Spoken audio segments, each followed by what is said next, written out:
창세기 46장 말씀입니다.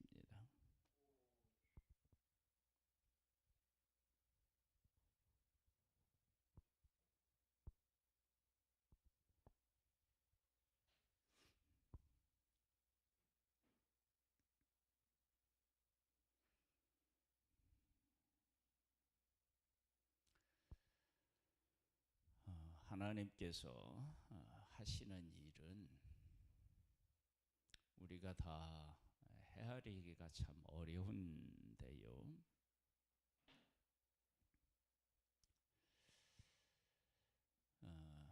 아브라함에게 약속의 땅을 본토 친척 아버지 집을 떠나 내가 지시할 땅으로 가라고 그렇게 말씀하셨고, 그 말씀에 순종하여서 약속의 땅에 왔고, 그리고 그 땅을 떠나지 않고 그 땅에 머물 것을 말씀하셨고, 그 아들 이삭은 약속의 땅을 떠나본 적이 없어요. 그런데 이삭의 아들 야곱은 약속의 땅을 형 에서의 낯을 피하여서 20년 동안 떠났고, 그리고 이제 약속의 땅에서 좀 정착할 만하니까 또 약속의 땅을 떠나게 됩니다. 이번 떠날 때에는 모든 것을 이끌고 떠납니다. 그러면 도대체 그 약속의 땅은 어떤 의미가 있느냐? 그런 질문을 하게 되는데, 그런데 우리들은 야곱이 70명과 함께 이제 애굽으로 내려가서 그곳에서 그와 그 후손이 430년 동안 살게 되는데, 그 430년 동안 약속의 땅을 떠나서 살지만 그들을 다시 애굽에서 이끌어내서 약속의 땅으로 인도하시는 그 하나님을 우리는 알고 있습니다. 그러나 야곱의 경우는 그런 사실을 다 알 수가 없죠. 물론 아브라함에게 하나님께서 말씀하신 것을 그가 듣고 기억하고 있다. 그러면 그 일에 대한 정보는 가지고 있을 수 있겠지만, 그러나 그 일의 의미 이런 것들은 야곱이 제대로 알기가 참 어렵지요. 그런 상황에서 야곱이 지금 내려갑니다. 참 내려갈 때 야곱이 어떤 마음이었는지가 하나님이 야곱에게 말씀하시는 말씀을 통해서 확인할 수 있습니다. 보겠습니다. 이스라엘이 모든 소유를 이끌고 떠나 브엘세바에 이르러 그의 아버지 이삭의 하나님께 희생 제사를 드리니, 하나님께 이제 제사를 드려요. 그 밤에 하나님이 이상 중에 이스라엘에게 나타나 이르시되 야곱아 야곱아 하시는지라. 야곱이 이르되 내가 여기 있나이다 하매 하나님이 이르시되 나는 하나님이라. 네 아버지의 하나님이니 애굽으로 내려가기를 두려워하지 말라. 내가 거기서 너로 큰 민족을 이루게 하리라. 애굽으로 내려가는 일이 지금 요셉이 살아있고 애굽의 총리가 되었다라고 할 때, 그리고 요셉이 오라고 그래서 갈 때 사실 인간적으로 보면 얼마나 기쁘고 그렇겠어요. 그런데 두려워하고 있다는 거예요. 그 두려움 속에는 위에서 그 말씀한 것처럼 희생제사를 드렸다고 하잖아요. 그러니까 하나님을 기억하고 있었다는 거예요. 그리고 여기 무엇도 또 이렇게 그 이야기하고 있냐면 그의 아버지 이삭의 하나님께 희생제사를 드렸다라고 하는 것은 약속의 하나님과 그 약속에 대한 생각을 약속의 땅을 떠날 때 깊이 생각하고 있었다라고 하는 것을 우리가 짐작해 볼 수 있지 않겠어요? 약속의 하나님 그리고 그 약속을 생각하고 있어서 그 마음에 있어서 하나님 앞에 제사를 드리는 거예요. 누구한테 가는데요? 아들에게 가는데 그 아들은 어떤 아들이에요? 이 흉년에 총리가 되어서 모든 것들을 관할하고 있는 그 아들에게 가는 거예요. 아마 이런 상황이면 대부분의 경우 기쁨, 감사, 막 설레임 이런 가운데 가야 될 텐데 그렇지 않은 것은 야곱이 약속의 아들로서 그리고 이미 형은 약속의 땅을 떠나서 내가 약속의 땅을 차지하고 있는데 나한테 양보했는데 내가 이 약속의 땅을 떠나면 이 약속의 땅은 어떻게 되는 것인가? 그런 생각을 할 수밖에 없잖아요. 그러니까 두려움이 있었던 거예요. 즉 야곱이 총리가 되어서 자기를 초대했지만 그렇지만 약속의 사람과 약속의 땅에 대한 이 문제는 야곱이 매듭을 짓지 못한 거예요. 어떻게 해야 되나? 그러니까 우리들의 그 삶이 약속과 함께하면 설레이고 기쁘고 즐겁고 해야 할 문제에 이런 두려운 마음이 가질 수가 있어요. 왜? 하나님의 뜻을 제대로 헤아리지 못하니까. 그때 이제 하나님이 나타나셔서 두려워하지 말라고 말씀하시는 거예요. 내가 거기서 너로 큰 민족을 이루게 하리라. 이렇게 가가지고 이거 우리 문제가 되는 거 아닌가라고 하는데 아니다. 큰 민족을 이룬다. 내가 너와 함께 애굽으로 내려가겠고 반드시 너를 인도하여 다시 올라올 것이며 그래서 여기 반드시라고 하는 말씀을 하시는 것을 보면 야곱이 정말로 이 내려가는 것이 맞는가라고 하는 두려움이 그에게 얼마나 컸었나라고 하는 것을 알 수 있습니다. 반드시 너를 인도하여 다시 올라오게 할 것이며 요셉이 그의 손으로 네 눈을 감기리라 하셨더라.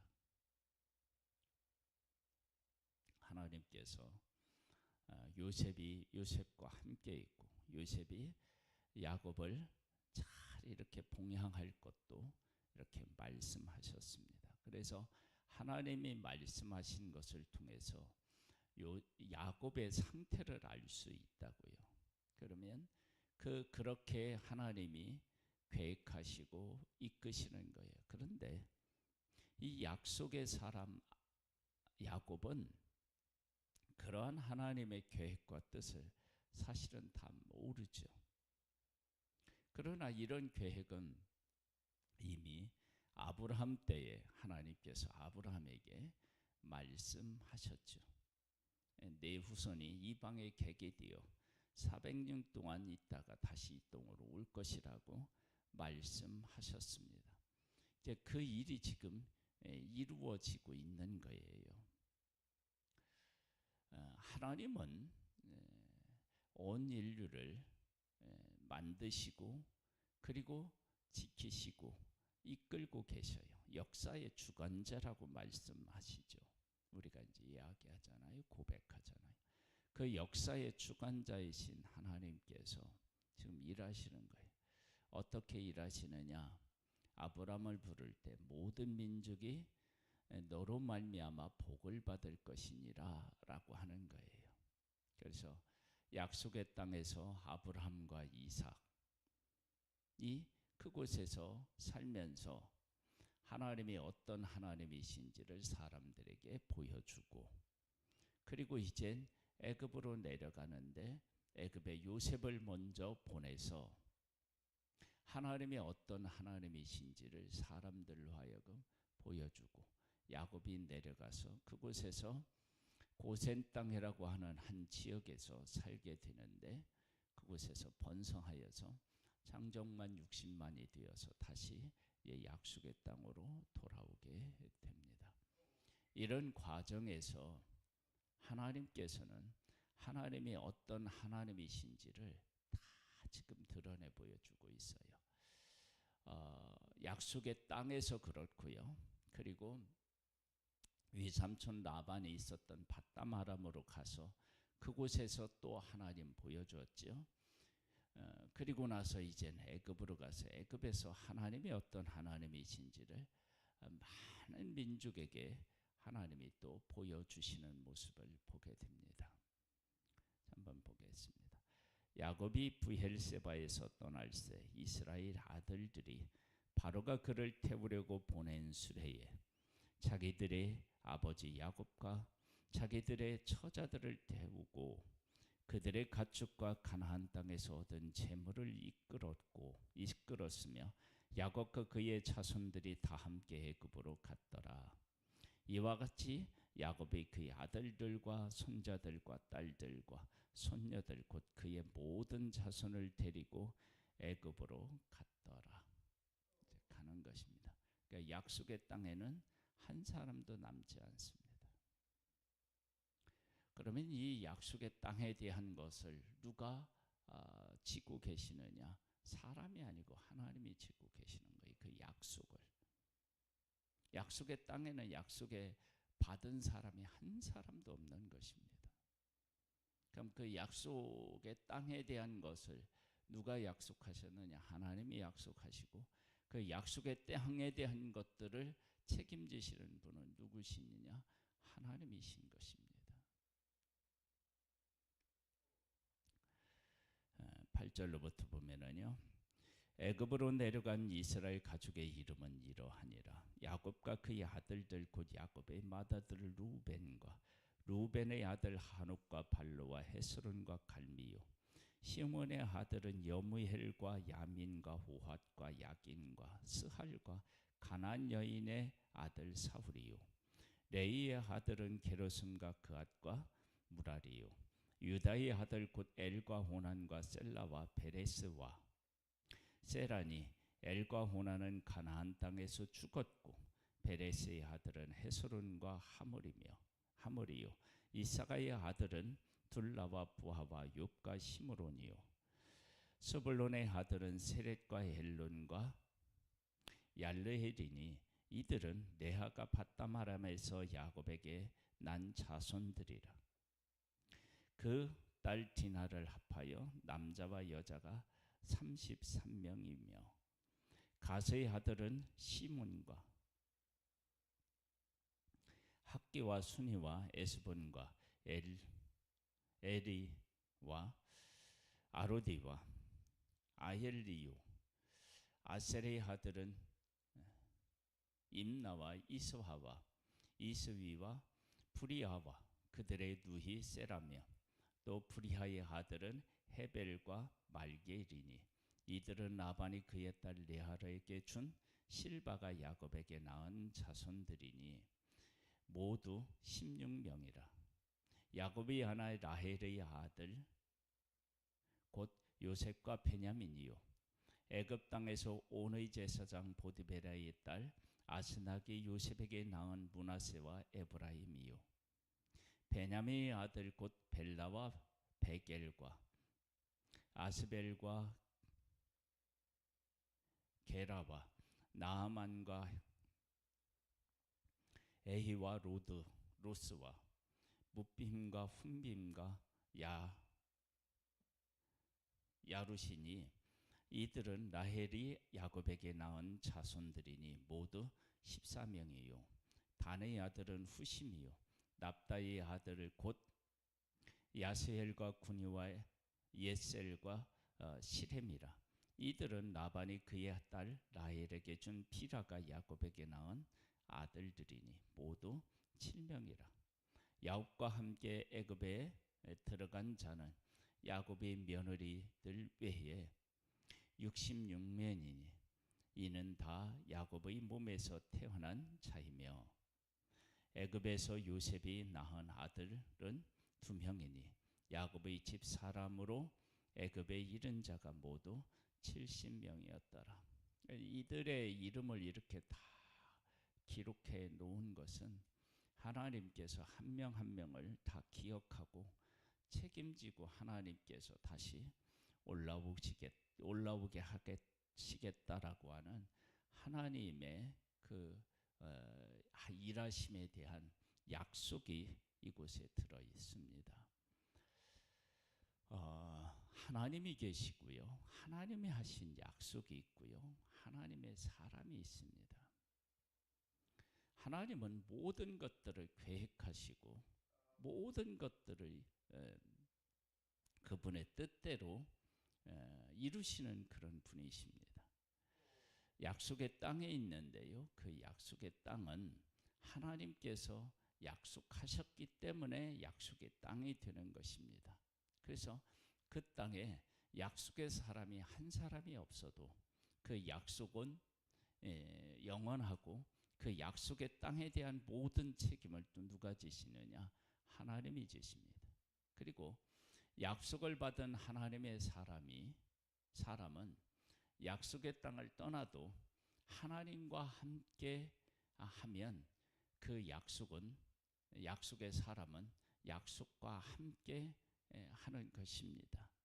그러면서 그 약속을 받은 사람이 어떤 그 삶을 또 살게 되느냐. 28절에 보면 야곱이 유다를 요셉에게 미리 보내어 자기를 고센으로 인도하게 하고 그 다 고센 땅에 이르니 요셉이 그의 수레를 갖추고 고센으로 올라가서 그의 아버지 이스라엘을 맞으며 그에게 보이고 그의 목을 어긋맞춰 안고 얼마 동안 울매 이스라엘이 요셉에게 이르되 네가 지금까지 살아있고 내가 네 얼굴을 보았으니 지금 죽어도 족하도다.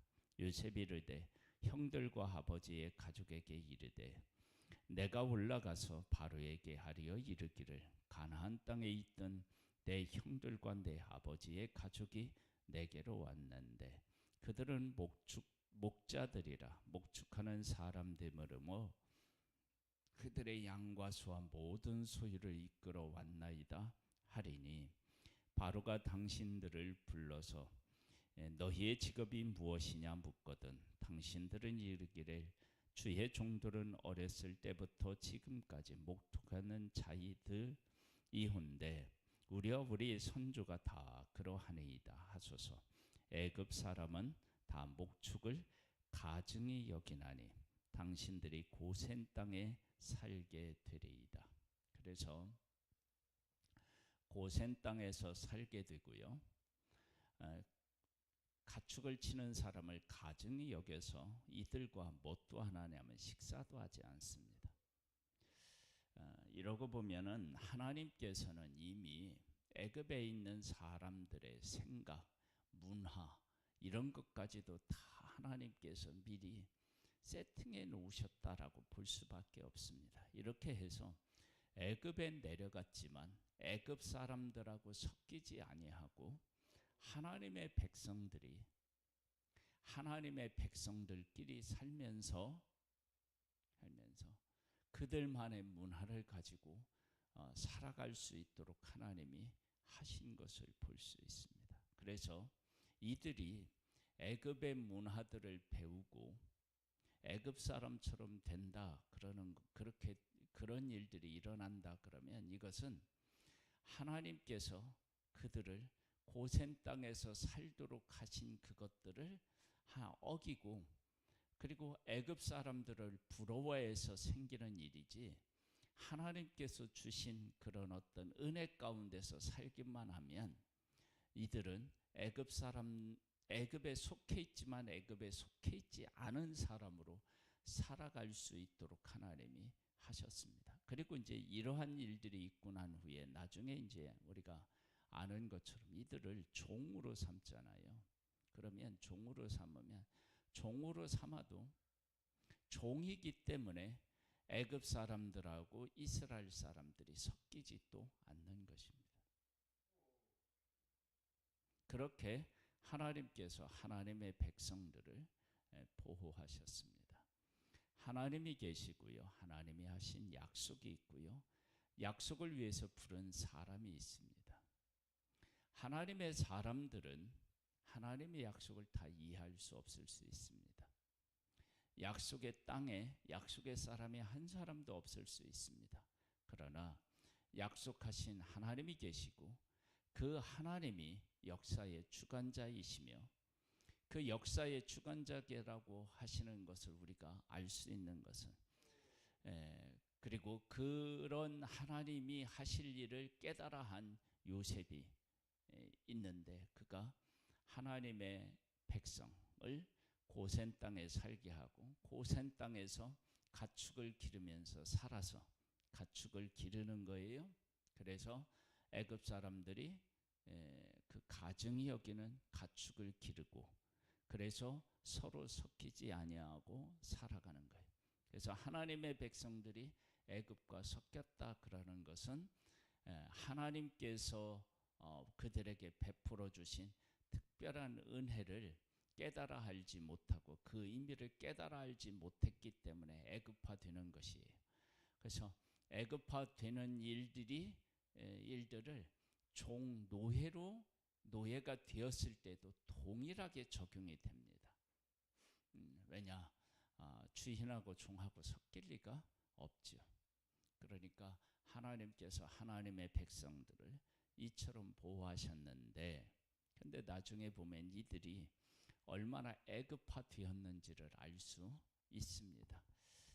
우리가 하나님이 어떤 하나님이시고 하나님이 우리 가운데서 어떤 일을 하셨는지에 대하여 그리고 어떤 일을 하실지에 대해서 우리가 깨달아 알게 되면 우리는 세상에 속해 있지만 세상에 속한 사람이 아니고 하나님의 사람으로서 살아갈 수 있습니다. 하나님은 오늘도 하나님의 백성들을 애굽에 보내지만 그들을 특별하게 보호하시고 이끄신 것처럼 우리들도 보호하시고 이끄십니다. 그래서 우리들은 이 세상에 살고 있지만 이 세상에 우리가 살고 있지만 이 세상에 속한 사람이 아니라 하나님의 속한 사람으로서 얼마든지 승리하며 살아갈 수 있는 것입니다. 왜? 하나님께서 우리들을 보호해 주시고 이끌고 계시기 때문입니다. 그러한 사실을 깨달아 알고 하나님께서 우리에게 말씀하신 것들을 기억하고 그 말씀을 이루며 살아가는 복된 우리들 되기를 하나님의 거룩한 사람으로서 살아갈 수 있게 되기를 주님의 이름으로 축복합니다. 하나님 아버지 감사합니다. 우리를 특별히 보호하시고 이끄시는 하나님, 우리가 그런 하나님을 깨달아 알고 세상화가 되는 것이 아니라 하나님의 거룩한 사람으로 우리의 존재를 인식하고 그 가운데 거하는 복된 우리들 되기를 원하오니 주의 영으로 우리를 붙잡아 주시옵소서. 예수님의 이름으로 기도드립니다. 아멘. 하늘에 계신 우리 아버지여, 이름이 거룩히 여김을 받으시오며 나라에 임하옵시며 뜻이 하늘에서 이룬 것 같이 땅에서도 이루어지리이다. 오늘날 우리에게 일용할 양식을 주옵시고 우리가 우리에게 죄 지은 자를 사하여 준 것 같이 우리 죄를 사하여 주옵시고 우리를 시험에 들게 하지 마옵시고 다만 악에서 구하옵소서. 대개 나라와 권세와 영광이 아버지께 영원히 있사옵나이다. 아멘.